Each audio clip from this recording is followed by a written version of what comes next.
So I had somebody reach out about the fuel sending unit fix part of the temperature gauge and or fuel gauge reading too high on the cluster, on the gauge cluster on John Deere 4000, 3000 series machines. I wanted to show, they had asked about the fuel sending unit. How would you add a resistor in line to fix that? And I'm going to show that now. This is the fuel sending unit right there. It has two connections on it, and the way you want to test this is with an ohm meter. You want to create your connection on that sending unit with the ohm meter. You're going to go positive to negative, and you're going to put your multimeter on ohms, which would be the ohm setting on the side here. You can calibrate it for 200 max on the ohms, and once you connect it, you'll see that I'm not sure what the fullness is on the tank on this machine right now. I believe it's about halfway. So about halfway, the fuel sending unit is allowing 55 ohms of resistance back to the gauge.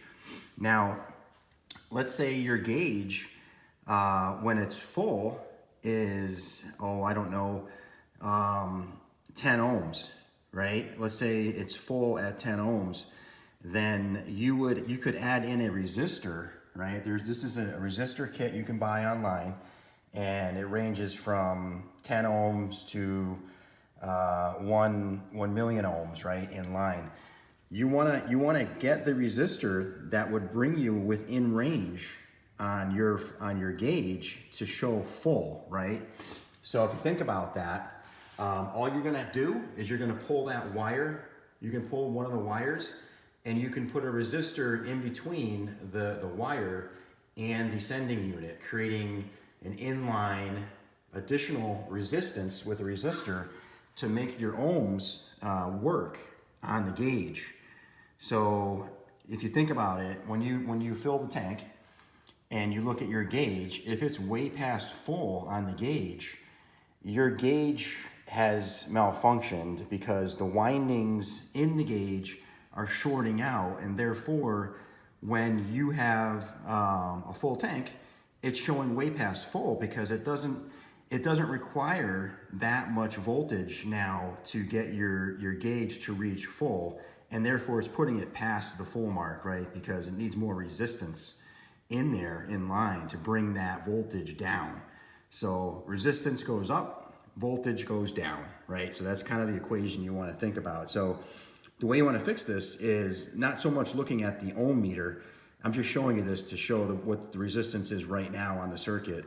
But what I would do, right? This is what I would do. I would fill your tank of fuel with diesel fuel, and I would add a 10 ohm resistor in line on one of those wires, and then put your key in the on position. You don't have to start the machine. Just put it in the on position, and look at your gauge. The gauge should start to come down with every 10 ohms you add.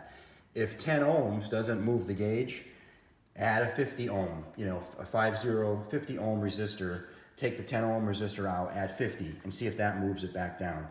If that still doesn't move it, put 100 ohms in there, and eventually you'll put enough resistance in line that the voltage will come down on the meter, and then the meter will read full when the tank is full, right? That's the whole thing you're trying to solve.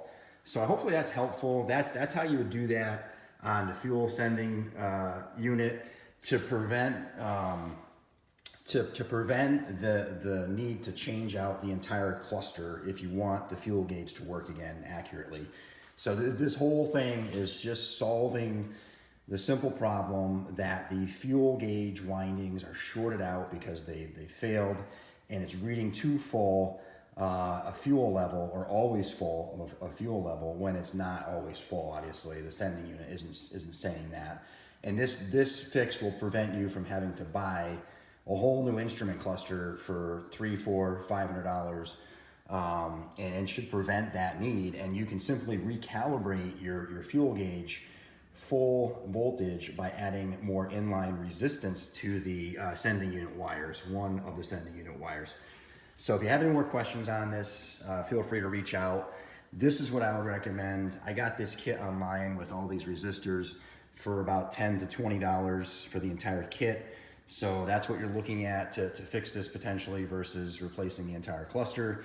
This is the same procedure I used on the temperature sending unit, and it's just putting an inline fuse to recalibrate the maximum voltage that could kind of come out of this, the sending units, and go back into the gauge, therefore keeping the gauge going over the reading, its maximum reading that it should ever go, right? So that's what we're doing here. Hopefully this is helpful. If you have any more questions, or if you try this and still doesn't work, you can reach out, and hopefully I can give you further assistance, whatever you need, and hopefully this will be helpful to you.